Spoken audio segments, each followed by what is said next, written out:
నాడు యూనివర్సిటీ మంచి భవిష్యత్తు కోసం తెలుగు విద్యార్థులు ఇష్టపడే యూనివర్సిటీ. కానీ ఆయన మీకు పంపించిన the last message voice note అది కూడా షేర్ చేసుకొని వింటూ ఉంటే ఈవెన్ భలే బాధేస్తుంది బ్రో అసలు ఎవరు ఎక్స్పెక్ట్ చేస్తారు సార్? నేను యాక్చువల్లీ ఆయన అది దట్ వాస్ ద లాస్ట్ కోవిడ్కి ముందు సాలూరి వాసురావు గారి అబ్బాయి పెళ్ళప్పుడు కలిశానమాట సార్ని. That was the final time meeting. నాకు తెలిసి ఈవెన్ తమనన్న అందరూ కూడా అప్పుడే మీట్ అయ్యారు. ఆ ఫోటో కూడా చెప్తూ ఉంటారు తమనన్న ఆ ఫోటో అందరూ, కోటి గారు, శివమణి గారు, బాలు గారు, తమనన్న అందరూ కలిసి ఉన్న photo. That was the last time. ఎందుకంటే that happened around February end అనమాట, 28th. అండ్ మనకు March 21st నుంచి మనకు లాక్డౌన్. 1 month బిఫోర్ అది ఆల్మోస్ట్ ఒక 20 days బిఫోర్. ఫిబ్రవరి లాస్ట్ వీక్లో జరిగింది పెళ్ళి. సో అప్పుడు తీసుకున్నప్పుడు అంటే ఆ వాయిస్ నోట్ అప్పుడు ఎలా అంటే ఆ వాయిస్ నోట్ పెట్టి ఆయన నా పాట విని వెళ్ళారు. అక్కడ కూర్చొని నా పాట విని వెళ్ళారు. అది నేను చాలా బ్లెస్డ్గా భావించాను. అండ్ సీన్ కట్ చేస్తే కోవిడ్ ఆయనను అఫెక్ట్ చేయడం, అండ్ ఆ కోవిడ్ అఫెక్ట్ చేసిన టైంలో కూడా ఇంకో విషయం చెప్పాలంటే ఆయనకు వచ్చినప్పుడే మాకు కూడా కోవిడ్ వచ్చింది. మా ఇంట్లో ఫ్యామిలీ అందరూ వి గాట్ అఫెక్టెడ్. బట్ మేము కర్నూలులో ఉన్నాం, డిఫరెంట్ రీజన్తో అఫెక్ట్ అయ్యింది. బట్ ఆయనకు వచ్చినప్పుడు we were also sick and but we always prayed for him. ఆయన మీద ఎంత ఇష్టం అని అంటే ఆయనకు వాయిస్ నోట్స్ నేను పంపించాను, ధైర్యం చేసి పంపించాను. ఎందుకనంటే అన్ని వాయిస్ నోట్లు నా జీవితంలో ఎప్పుడు పంపించలేదు. ఎందుకు పంపించానంటే ఆయన లేచి తిరిగి వచ్చి మళ్ళీ తప్పకుండా ఈ వాయిస్ నోట్స్ వింటారు అన్న నమ్మకంతో పంపించాను నేను. చూస్తారు అని ఆయన మీద పాట రాసి వేద మనోనాదం అని ఉంది కదా, ఆ వేద మనోనాదానికి పాట లిరిక్స్ మార్చి ఆయన ట్రిబ్యూట్గా ఆయన సార్ ప్లీజ్ ఏమంటారు మృత్యుంజయ స్తోత్రంతో యాడ్ చేసి ఒక పాటను డెడికేట్ చేశాను. జస్ట్ దట్ దేవుడి కృప వల్ల he'll be back again soon అని చెప్పేసి. బట్ అన్ఫార్చునేట్లీ అవ్వలేదు. But he'll always be he's my ఏమంటారు, మీరు ఎవరినైనా ఒక పేరు who is your inspiration inspiration చిన్న పదం, మీకు ఎవరు మ్యూజిక్ అంటే ఫస్ట్ ఎవరు గుర్తొస్తారంటే నాకు ఆయనే.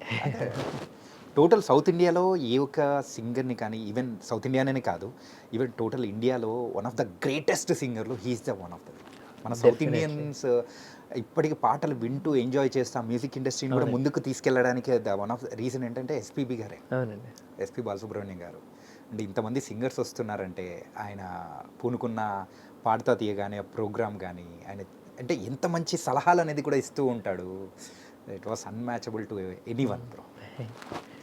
అని ఆయన చివరి యాత్రలలో మీరు పాల్గొనలేకపోవడం అనేది కూడా ఎగ్జాక్ట్లీ నేను వేరే చోట ఉండడం అండ్ ఆల్సో అది కోవిడ్ టైమ్స్ మనం ట్రావెల్ నెక్స్ట్ బార్డర్ కూడా వెళ్ళలేము, వేరే స్టేట్స్కి కూడా వెళ్ళలేము. So that was also one more reason.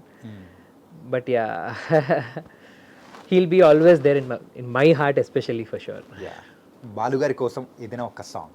నా జోలలా లీలగా తాకాలని గాలినే కోరనా జాలిగా, నీ సవ్వడే సన్నగా ఉండాలని కోరనా గుండెనే కోరిక, కలలారని పసిపాప తలవాల్చిన ఒడిలో తడి నీడలు పడనీకే ఈ దేవత గుడిలో, చిరుచే పలకను పాపలకిది నా మనవి, ఓ పాపాలాలి జన్మకే లాలి ప్రేమకే లాలి పాడనా తీయగా, ఓ పాపాలాలి. అలా ఒక్కసారిగా ఒక ట్రాన్స్లోకి తీసుకెళ్ళిపోయారు, మళ్ళీ తీసుకొచ్చేసారు. ఓకే. అంటే ఈ సింగింగ్ అనేదే కాకుండా మీరు ఎప్పుడైతే ఈ సాఫ్ట్వేర్ జాబ్ వదిలిపెట్టేసి వచ్చే టైంలో మీ డాడ్ ఫీల్ అయిపోయిన సందర్భం కానీ ఇవన్నీ ఉన్నాయి, అప్పుడు ఆ టైంలో మీ ప్యాకేజ్ ఎంత? ఎందుకండి నార్మల్గా projects 30 lakhs per annum. 30 lakhs per annum. కానీ అంత మంచి ప్యాకేజ్ వదులుకొని వస్తూ ఉన్నప్పుడు అందుకే బాధ ఎక్కువ వేసింది. అందుకే కొంచెం ఎక్కువ ఫీల్ అయ్యాను అనమాట, అంతకుమించి ఏమీ లేదు. ఓకే. బట్ యా, అంటే సమన్యాయం జరుగుంటే నేను బాధపడేవాడిని కాదు. నేను ఓడిపోతానా గెలుస్తానా లేకపోతే ఏదైనా అవుతుందా అన్నది అది జడ్జెస్ చేతిలో ఉంటుంది, లేకపోతే ఇంక వేరే చేతిలో ఉంటుంది. బట్ సమన్యాయం ఇచ్చుంటే బాగుండేది అన్నది మాత్రమే నా పాయింట్. అందుకే అడిగాను, ఆ అడిగినందుకు ఇంకా కొంచెం ఎఫెక్ట్ అయ్యింది. బట్ యా, నేను ఇంకోటి ఏంటంటే సరే ఇది part and parcel of the reality show అని చెప్పేసి అక్కడ కూడా వదిలేశాను. బట్ ఒకటి ఏంటంటే మనసు గాయపడింది, అంతకుమించి ఏమీ లేదు. అంటే ఆ షోస్ వల్ల మీకు వచ్చిన ద పాజిటివ్స్ గురించి కూడా ఒకసారి ఆలోచిస్తే డెఫినెట్లీ విశాల్ గారు కానీ అండ్ మీకా సింగ్ గారు కానీ వాళ్ళు అది one of the positives. Yeah, exactly. And those are the biggest opportunities అని కూడా ఇస్తాను నా కాన్సెప్ట్స్ లో డెఫినెట్లీ సార్. అంతకంటే ఎక్కువ పాజిటివ్ ఏంటి అని అంటే జనాలు ఇప్పుడు ఇండియా వైడ్గా నన్ను గుర్తుపడతారు. ఇండియా వైడ్గా అనిరుద్ పాట అంటే తెలుసు, అనిరుద్ దేని వల్ల తెలుసు, మ్యూజిక్ వల్ల తెలుసు. నాకు అంతకంటే పెద్ద విక్టరీ ఏమీ అవసరం లేదు సార్. అండ్ అది దేని వల్ల జరిగింది, ఇండియన్ ఐడల్ వల్ల జరిగింది. సో నేను క్వశ్చన్ చేయడం లేకపోతే అడగడం అనేది విషయం పక్కన పెట్టేస్తే I'm still grateful for them. Okay, what they have done to me, what they have given me, the platform they have given me. అదే ఇదే. ఓకే. అండ్ మీరు అన్నట్టు విశాల్ సార్ సెడ్ దట్ ఆయన కంపోజిషన్లో ఒక పాట ట్రై చేయాలి అని ఆయన స్టేజ్ మీద అనౌన్స్ చేయడం, నేను కూడా దానికి ఈగర్లీ వెయిట్ చేస్తున్నాను. అండ్ అది కాకుండా మీకా సింగ్ గారు ఆయన కాన్సర్ట్కి నేను ఓపెన్ చేయాలని ఆయన అవకాశం ఇవ్వడం, ఐఎమ్ రియలీ హ్యాపీ. ఇంకోటి ఏంటంటే విశాల్ గారి పాటకి శ్రేయా మ్యామ్ అన్నారు, అందరూ అంటున్నారు శ్రేయా మ్యామ్ ఏం మాట్లాడలేదా నువ్వు, అదే నిన్ను తీసేసినప్పుడు ఫైనల్స్లో నిన్ను ఎలిమినేట్ చేసినప్పుడు శ్రేయా మ్యామ్ ఏం మాట్లాడలేదా. ఆవిడ యాక్చువల్లీ మాట్లాడారు, అది ఎడిట్లో పెట్టలేదు. శ్రేయా మ్యామ్ ఏమన్నారు అని అంటే విశాల్ సార్ ఆ ఆఫర్ ఇచ్చినప్పుడు ఫీమేల్ వాయిస్ ఉంటే నేను పాడతాను అని అన్నారు. వండర్ఫుల్.